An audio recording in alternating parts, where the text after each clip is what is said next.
जब से गांव से फ़ोन आया था उसी समय से पूजा गुस्से से भरपूर घर में इधर उधर घूमकर शोभित के ऑफिस से आने का इंतज़ार कर रही थी। जैसे ही शाम को शोभित घर आया तुरंत कहने लगी, आज गांव से फ़ोन आया था, कल को बड़े भैया यहाँ आ रहे हैं, मुझे तो लगता है कि वो पैसे ही मांगेंगे हमसे। अच्छा, तुम्हें तो पहले ही पता चल गया भैया क्यों आ रहे हैं? जाओ मेरे लिए एक कप चाय बना कर लाओ। पूजा चाय बनाने रसोई में चली गई पर बड़बड़ाती रही। शोभित मन ही मन खुश हो रहा था, भैया आ रहे हैं, कितने दिनों बाद भैया हमारे पास आ रहे हैं। अरे कहाँ खेती बाड़ी के काम से फुर्सत मिलती है उन्हें।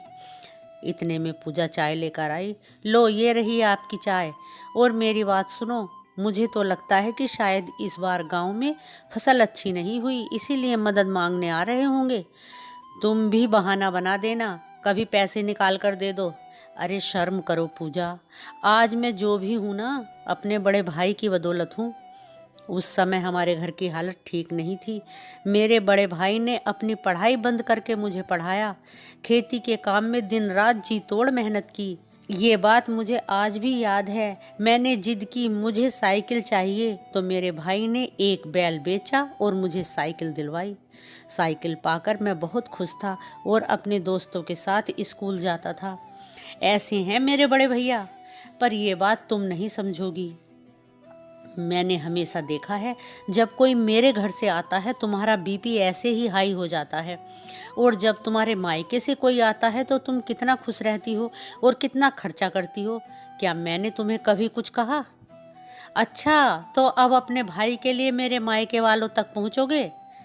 पर कान खोल कर सुन लो, मैं उन्हें कुछ नहीं देने दूंगी। उन्हें आने तो दो, ये तो पता चले कि वे क्यों आ रहे हैं। हो सकता है हमसे मिलने आ रहे हों। अगले दिन सोमपाल सिंह अपने भाई शोभित के घर पर आए। पूजा ने बुझे से मन से पानी लाकर दिया। बैठो बहू, यहाँ बैठो, देखो तुम्हारी भाभी ने तुम दोनों के लिए क्या दिया है। उन्होंने बैग से सामान निकाला। एक देसी घी का डिब्बा था, कुछ आम का अचार और देसी घी के बने बेसन के लड्डू थे। पूजा ने मुंह बनाते हुए सामान अंदर रख दिया, पर शोभित बार बार अपने भाई से कह रहा था, भैया अच्छा किया आपने ये सामान ले आए, हमें कहाँ ये चीज़ें मिलती हैं, यहाँ तो शुद्धता का नाम ही नहीं, हर चीज़ मिलावटी है। इतने में पूजा चाय ले आई और अनेकों परेशानियां बताने लगी जिनसे कोई वास्ता नहीं था, जो परेशानी थी ही नहीं। पूजा की बात सुनकर सोमपाल सिंह ने 1 लाख रुपए निकाले और शोभित के हाथ पर रखते हुए बोले, अभी तो तेरा बड़ा भाई जिंदा है, फिर तूने मुझसे क्यों नहीं कहा कि मुझे इतनी बड़ी परेशानी है? मैं तो घर बनवा रहा था। तेरी भाभी ने कहा कि पूजा कभी यहाँ आती है तो उसे रसोई में परेशानी होती है और बाथरूम में गीज़र भी लगवा दो। मैंने सोचा कि मैं आधुनिक चीज़ों को नहीं जानता, तू खरीदवा देगा, इसीलिए आया था। पर घर तो बाद में भी बन जाएगा, पहले तू अपने परेशानी को दूर कर, और पैसे मैं घर से भिजवा दूंगा।